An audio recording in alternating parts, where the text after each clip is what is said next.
is Major Jeff Connor. I'm the Chief Deputy Sheriff of the Madison County Sheriff's Department.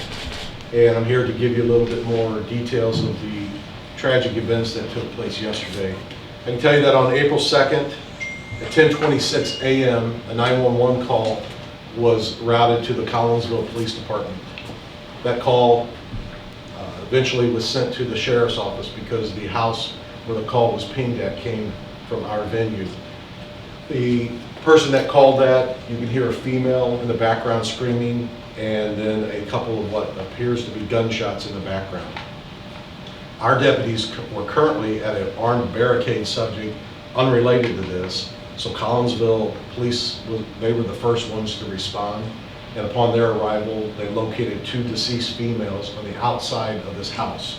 The house is located at 1075 McDonald Lake Road, that is in Collinsville, but unincorporated Collinsville. Those deceased females have now been identified as one, Jamie L. Joyner, Joiner, a female that's 30 years old, and she lived at that location. The other female is her sister, Jessica Joyner, 34 years old, from California. The suspect that was later apprehended by Illinois State Police and other deputies north of our area is being identified as Adam Cobb, C-O-B-B. He's 32 years old, from 1075 McDonald Lake Road, and this morning at 4:40 a.m. he was pronounced deceased, reference to the traffic stop which led to the Illinois State Police involvement. We are not here to talk about what happened up there. That is the Illinois State Police and their investigation.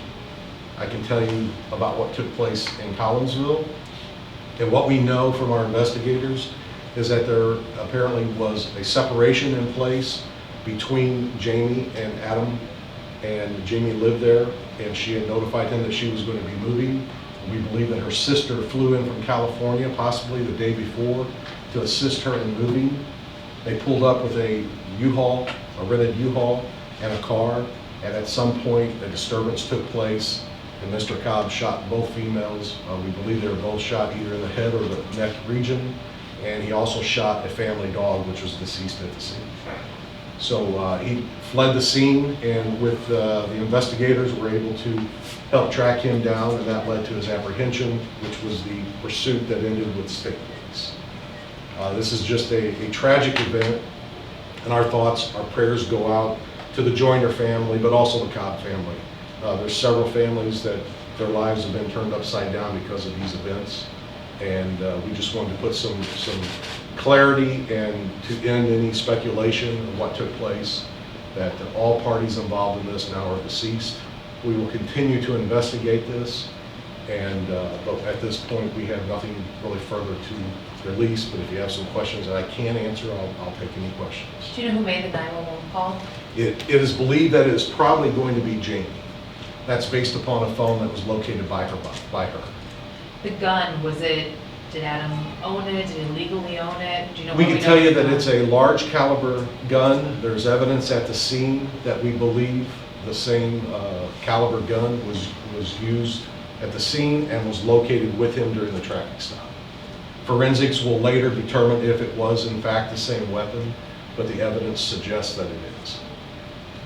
Did he have a history of any sort of criminal history or domestic violence? I don't know if we really have much of a criminal history. I'll refer to our investigators, but I don't believe there was really a criminal history warning or anything like that. No excessive calls or anything that you guys had Not that we're aware responded of. to that house Not before? that we're aware of. We do know that Jamie was from Missouri, but was living with him and had taken residence there.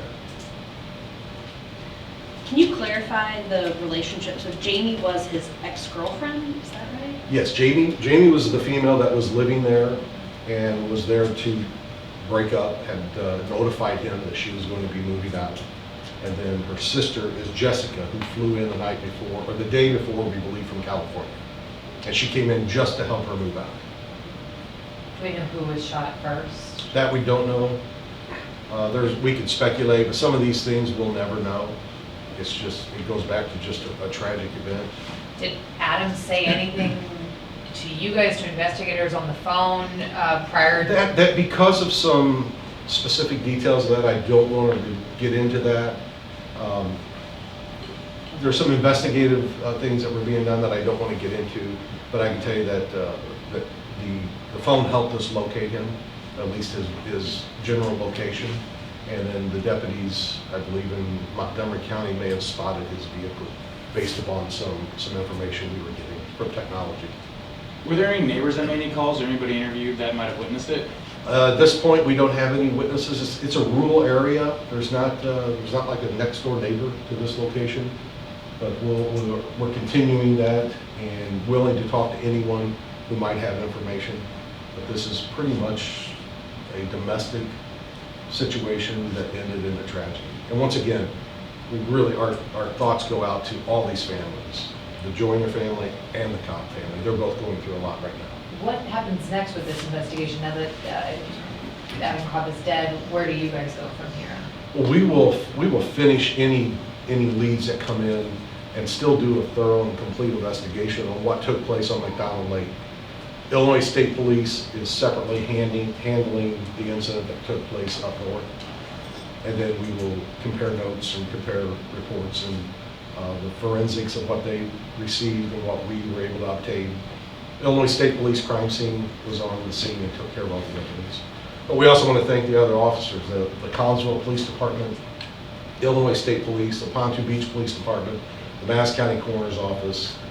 This is hard for anybody to walk up and see these two deceased bodies outside of a residence. Can you, oh, I'm sorry. In general, in domestic cases like this, is there any advice you can give to people involved to avoid these kind of tragedies? You know, I think the main thing is just to seek help, seek counseling, seek advice from anyone outside. Is, you know, nobody should be subjected to any type of domestic violence. Now, what led up to this breakup? I'm not here to say there was a violent relationship. I'm just here to say that there was a tragic end to everything at 10:26 a.m. yesterday. Can you speak to, though, oftentimes there is a danger factor for women that are leaving partners. Mm-hmm. Can you speak to that aspect of this case and in general? It's hard to be specific because every case is different. You know, there's amiable breakups. So every case is different, but the fact that she brought somebody with her, I would offer that as advice. This particular case ended up in a tragic event, but you know, it's hard to. I would just mainly seek professional help and counseling with your specific situation. Does the victims have families here in this area? Yes, there is. There are some in the region. Yes. And I'm sorry, could you spell the victim's last names again? Joiner, Jamie, Jamie, and Jessica, Jessica. Do you have a prior mugshot of Adam? I do not. This may be a better question for ISP, but do we know if the gunshot wound he suffered was self-inflicted or from the trooper? That's a good question, and you're right. That would be a question for Illinois State Police. Right. Was anyone else at the residence besides the two women victims? No. That's it. All right. Thank you all very much. Appreciate your time. Thank you.